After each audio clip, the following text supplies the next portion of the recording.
So this was a piece of news that we didn't really want to discuss until we got a little more confirmation and information about it.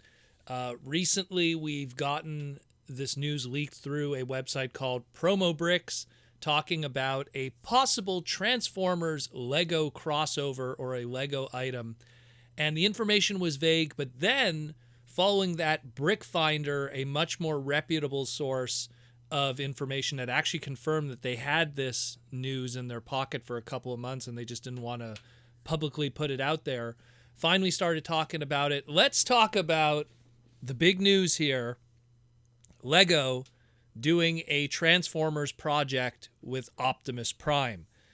Now, I did a segment, I want to say about a year and a half ago, talking about the history of Hasbro's Transformer brand and building blocks, because they had a very deep history that goes all the way back to the Japanese Takara days with Dia blocks, which even predate Mega blocks, which is crazy, in Japan, and doing Transformer-related stuff with that throughout the years. Then, of course, when they started working with Oxford, the Korean company, and doing their Kre-O line, and, you know, the short-lived success with that. And then, of course, in between all of that, the Hasbro BTR line, the Build to Rule line, which did not do well at all.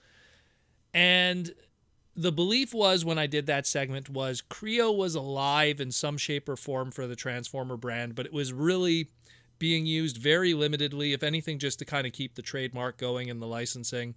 And once in a while, putting out a little set or something in their Universal Studios parks just to kind of keep it going with the U.S. Trademark Office and stuff.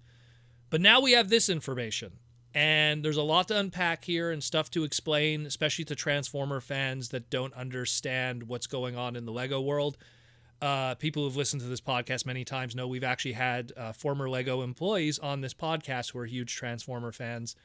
And needless to say, I talked with them just to reconfirm any information here, and they gave me the thumbs up on a lot of it. So what we got here essentially is a listing for a Transformers Optimus Prime Lego product that's going to be part of their UCE series. What that is their Ultimate Collectors series of figures.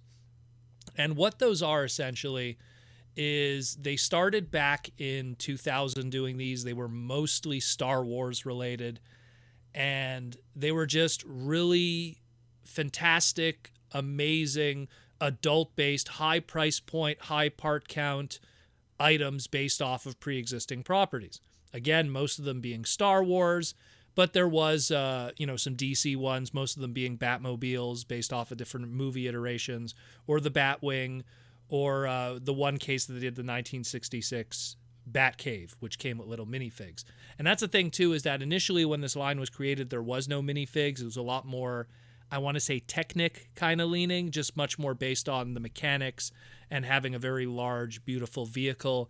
But in 2007, with the huge spike and increase in the minifig popularity and people collecting them and everything, and of course in 2010, minifigures being a blind bag thing that even increased the popularity even more, they started including minifigs with these special edition kind of Ultimate Collector Series releases.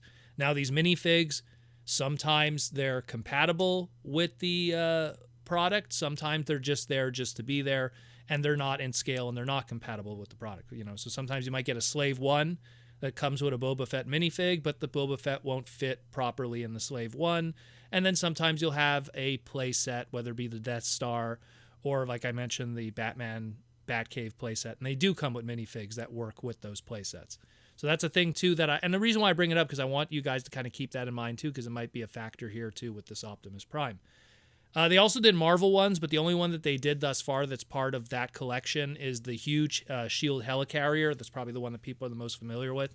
And of course, for the Star Wars stuff, like I said, that massive Death Star playset that showed up on Conan O'Brien that that Harrison Ford destroyed was part of the Ultimate Collection series. So Optimus Prime is going to be part of this. And that's very important to mention, because Ultimate Collector Series stuff does not imply that this is going to be something that's going to lead to a giant ongoing series of stuff. It could potentially just be a one-off, like what they did with the Voltron a while back, of the Voltron Lego set.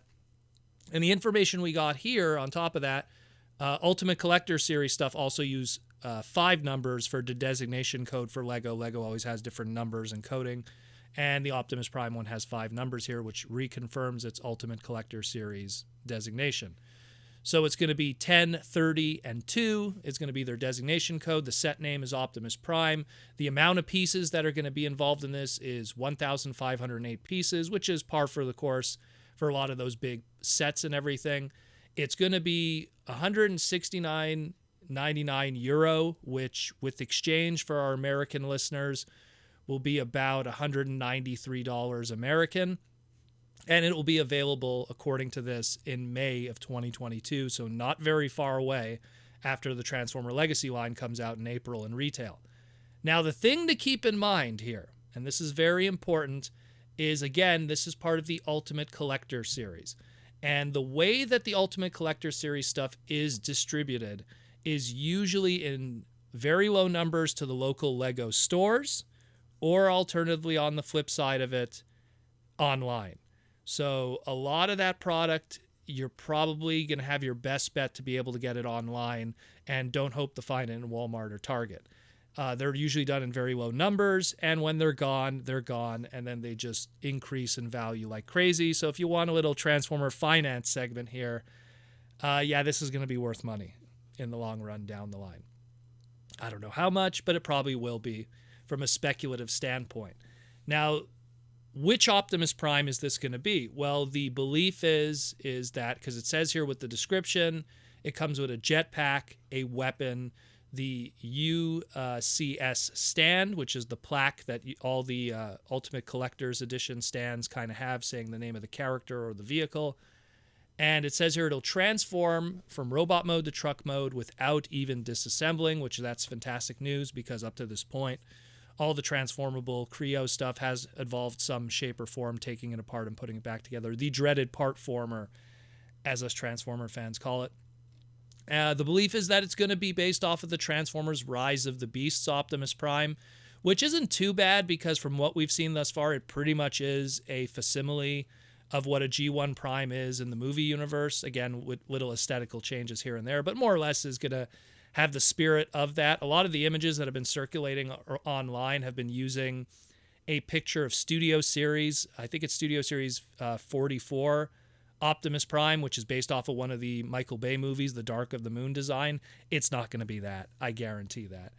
But a jetpack, a weapon, probably, a similar kind of jetpack that he probably had in Generation 1, maybe some kind of winged jetpack, who knows. A weapon, probably either his Buster Rifle or some kind of Energon blade, maybe his Energon sword or his Energon axe. Again, if it's movie design, probably the Energon swords that he has in the movie. But again, he's going to probably have a very G1 looking kind of look, again, how he looked in the Bumblebee movie.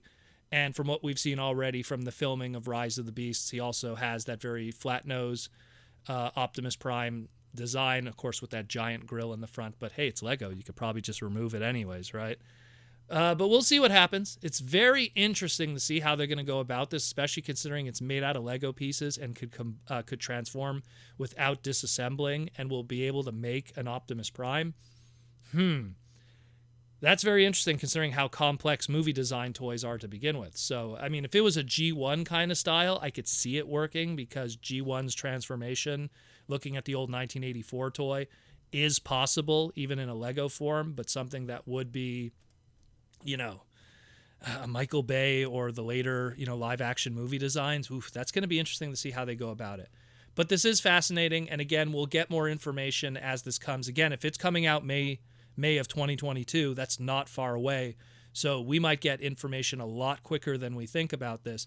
But at the end of the day, this is going to be something that's going to be very pricey, but also very in demand after it runs out of its allocation and distribution. And of course, more than anything else, this does not necessarily mean that Lego is going to be doing more Transformer product in the future. This could be, like I said, a one and done, much like the Voltron one, or even like the Simpsons stuff that kind of just came, did its thing, and then disappeared just as quickly. So we shall see in the future. Does this mean Kre-O is dead? Does this mean that Oxford and Hasbro and Takara aren't doing business anymore? That we don't know, but I guess the sales of this will really tell us in the future where Hasbro and Lego want to go from here. let me know what you think. Obviously, the next one, if we do get another one, will be Megatron. But who would you like to see done in Lego?